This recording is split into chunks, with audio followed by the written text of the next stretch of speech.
আসসালামু আলাইকুম এবং নমস্কার। আমি তাওহিদুল ইসলাম। আপনারা জানেন আমি সবসময় চেষ্টা করি রেড স্যারের গুরুত্বপূর্ণ লাইভ টক দ্য আপডেটগুলো সহজভাবে বাংলায় আপনাদের সামনে তুলে ধরতে। আজকের আপডেটটি অত্যন্ত স্পেশাল।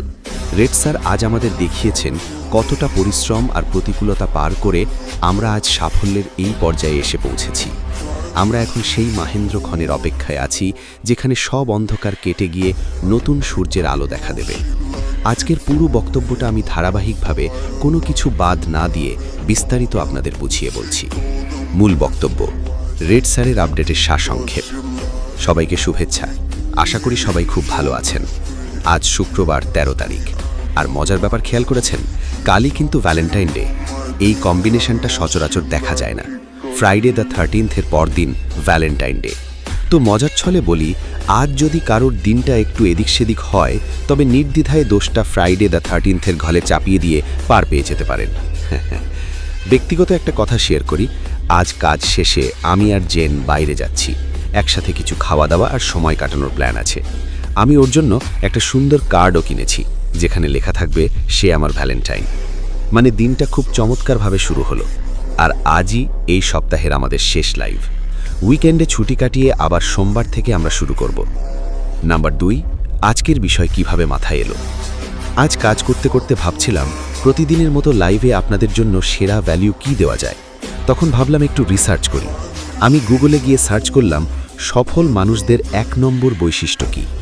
আসলে আমরা সবাই তো কোনো না কোনোভাবে সফল হতে চাই, কেউ টাকার অঙ্কে, কেউ সম্মানে, আবার কেউ নিজের চারপাশের মানুষের চোখে।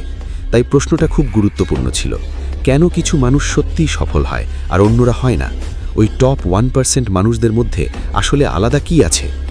নাম্বার 3, রিসার্চের উত্তর, আনওয়েভারিং রেজিলিয়েন্স, অর্থাৎ অটল মানসিক দৃঢ়তা বা কখনো হাল না ছাড়া মনোবল।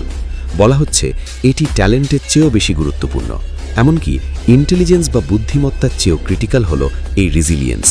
এর সহজ মানে হলো সমস্যা এলে নিজেকে মানিয়ে নেওয়া, দ্রুত ঘুরে দাঁড়ানো এবং বারবার ধাক্কা খেলেও নিজের মোটিভেশন ধরে রাখা।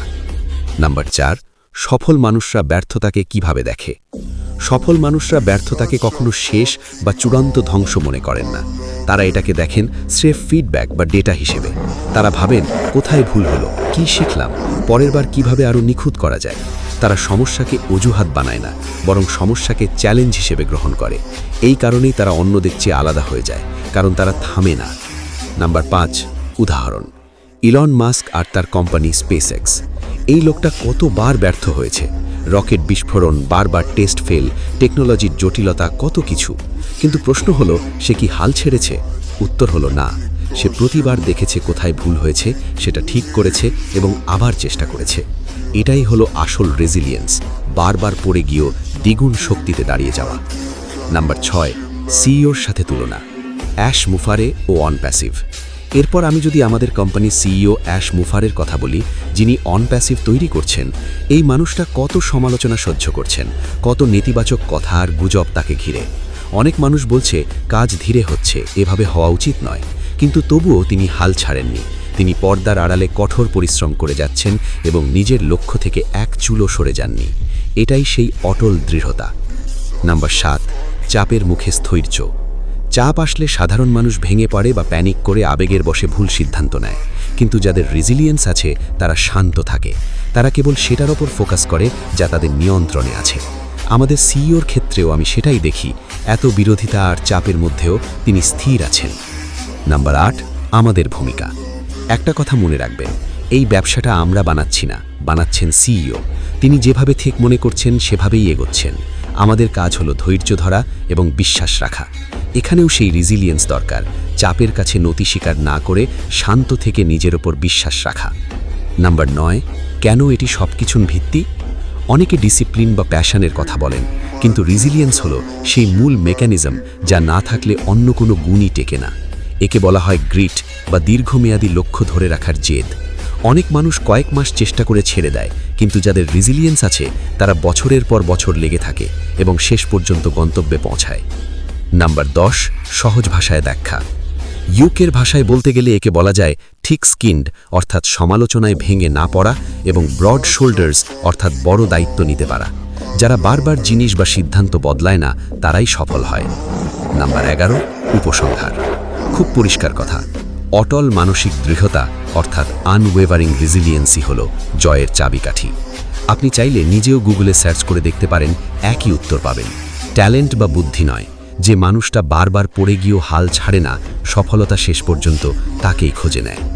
নাম্বার 12, শেষ অংশ ও বিদায়। লাইভে আজ অনেক মানুষের নাম দেখছি, সবাইকে ধন্যবাদ।